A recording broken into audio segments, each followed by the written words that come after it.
നമ്മൾക്കൊന്നും ഇങ്ങനെ ഒരു സ്വപ്നം കാണാൻ വേണ്ടി ജീവിതത്തിൽ ചെറുപ്പത്തിൽ കാണാൻ കഴിഞ്ഞില്ല. ഒരു സ്റ്റേഡിയം ഇങ്ങനെ പുല്ല് വെച്ച ഈ മനോഹരമായ സ്റ്റേഡിയമൊക്കെ നമുക്ക് സ്വപ്നം പോലും ഉണ്ടായിരുന്നില്ല. പക്ഷേ ഇപ്പോൾ ഇവിടെ 2 കളിസ്ഥലമാണ് ആ തരത്തിൽ.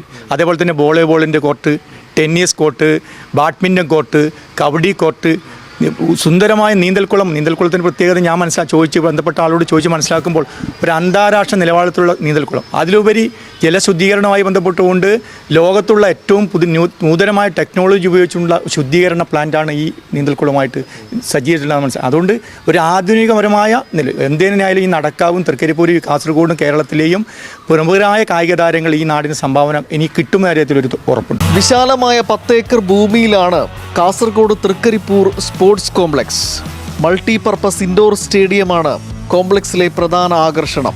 29.32 കോടി രൂപയാണ് ചിലവ്.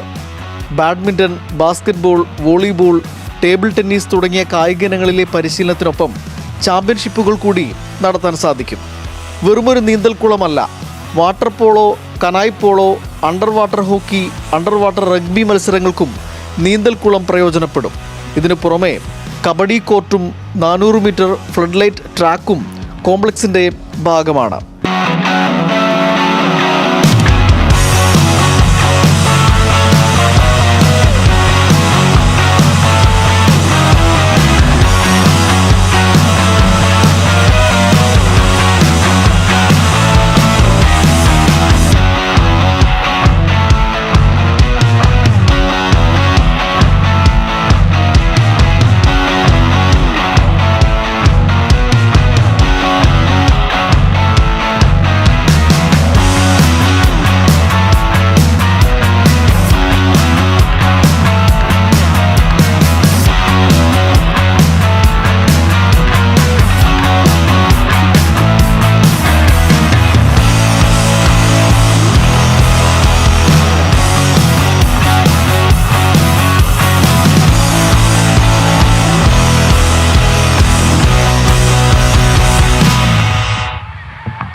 വളരെ സന്തോഷം. അതിൽ ഏറ്റവും വലിയ സന്തോഷം എന്നുള്ളത് നമ്മുടെ ഏറ്റവും വലിയ സമ്പത്തായ മക്കൾക്ക് കളിക്കാനുള്ള വലിയ സൗകര്യം ഇവിടെ കൊണ്ടുവന്നുള്ളതാണ്. വയനാട് കൽപ്പറ്റയിൽ 17.71 കോടി രൂപ ചിലവിട്ടാണ് MJ ജിനചന്ദ്രൻ ജില്ലാ സ്റ്റേഡിയത്തിന്റെ നിർമ്മാണം.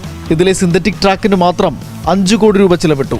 എല്ലാവിധ സൗകര്യങ്ങളോടും കൂടി ഒരുക്കിയ ഓംകാരനാഥൻ ഇൻഡോർ സ്റ്റേഡിയത്തിന് കിഫ്ബി ചിലവിട്ടത് 36.87 കോടി രൂപ.